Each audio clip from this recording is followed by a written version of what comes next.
But before he starts, I want to give an introduction. The moment that makes him supremely happy is heading east to spend the holidays with all his family.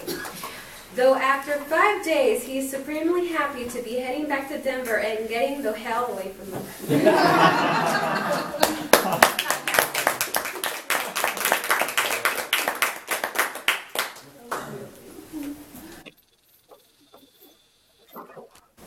Let me begin, ladies and gentlemen, by telling you a story. I woke up bright and early last Tuesday with a clear sense of purpose. It was only a few short hours before I was to roast our club's immediate past president. And I knew I would need to conjure up some seriously harsh material to even approach the precedent she set just 6 months prior, with her roasting me. Nothing gets the gummed up gears in my brain moving like a hearty breakfast. And I had a mean hankering for an egg sandwich, the heartiest of all breakfasts. There's only one skillet in our small household that's fit for making the finest of egg sandwiches. And sure enough, I had used it the previous evening to prepare a dinner time egg sandwich. So, there it sat, in the half-full dishwasher, crusted up with cold cheese residue and congealed grease. Despite my time crunch, I knew that only the finest egg sandwich would do, and only this skillet can make that happen. So I went about hand-washing the skillet before placing it on the hot stove. Precious seconds ticking away.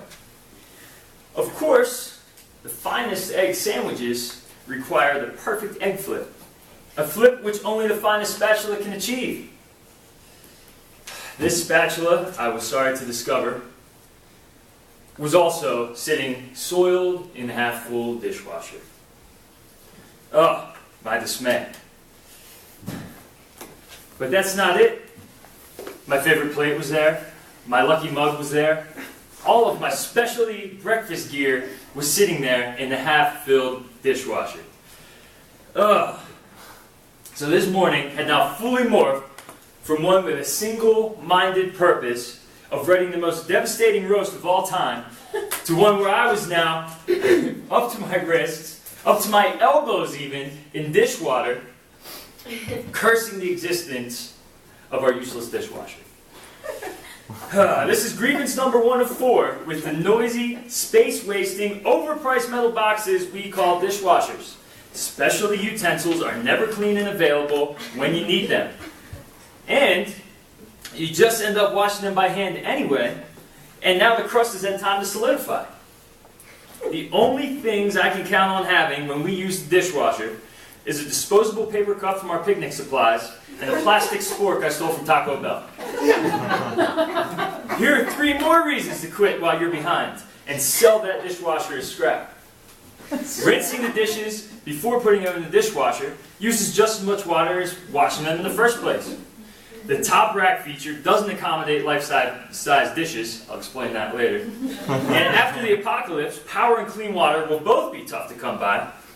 So you better wean yourself off that dishwasher now and gain an edge in the post-apocalyptic future.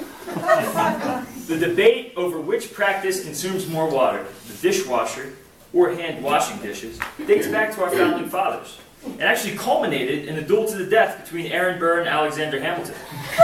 Despite Aaron Burr's victory and subsequent decree that dishwashers become an American staple, I contend that water consumption function depends fully on who is doing the washing. For instance, a more conservative washer of dishes will use a lower water pressure. Now, this lower water pressure, you might say, it takes longer to wash that dish. However, it might take the same amount of water to actually wash the dish, but that super important interchange of dish between going from the rinse to the rack and then back to another dirty dish, that water's poured the whole time. Using less water pressure, you're wasting less time water during that interchange. Very important point to note. A still more conservative washer of dishes might fill a shallow basin with hot soapy water and only use cold running water for the rinsing portion of their dishwashing responsibilities. Now you're saving water and energy by not heating that rinsing water. The average American dishwasher advocate uses nearly this much hot water in the rinsing they apply to the dishes even before putting it in the dishwasher, where lots more water and energy is about to be expended. And please don't waste my time with the appeals that modern dishwashers don't require rinsing off tough grime before loading. This myth has been planted and perpetuated by the white goods manufacturers since the 1970s, and they have fallen well short of this promise. Dishwashers are particularly troublesome in small households. If a single meal results in 2 dirty dishes, 2 dirty pots, and 2 dirty glasses, well, it might take 6 meals to have a full load of dishes to run. And if average household has 2 meals at home per day, we're talking about 3 days of dirty dishes that sit in place. Surely this is prime breeding ground for all types of mold and bacteria. But of course, the white goods industry has developed a brilliant solution, the top rack feature. It uses half the soap, a bit less water, and only washes what's in the top rack. And you know what? This feature might even be useful if you could fit a dish larger than teacup saucer in the top rack. The final reason to rid yourself of that clunky tin box taking up valuable cabinet space is to ready yourself for the day when washing your dishes by hand is a necessity. This might seem extreme, but I was recently visiting my cousin and his family, a group of proud and outspoken doomsday preppers.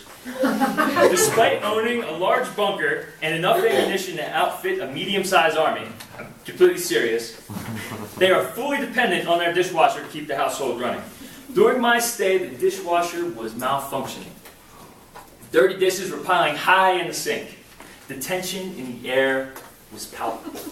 There was no contingency plan for this unexpected disaster, and the finger-pointing began right away. Who was to wash the dishes? Who even knew how to wash the dishes anymore?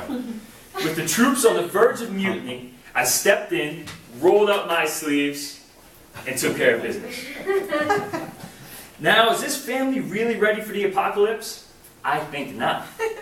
Not until they wean themselves from this modern amenity that has made us beholden to the white goods industrial complex.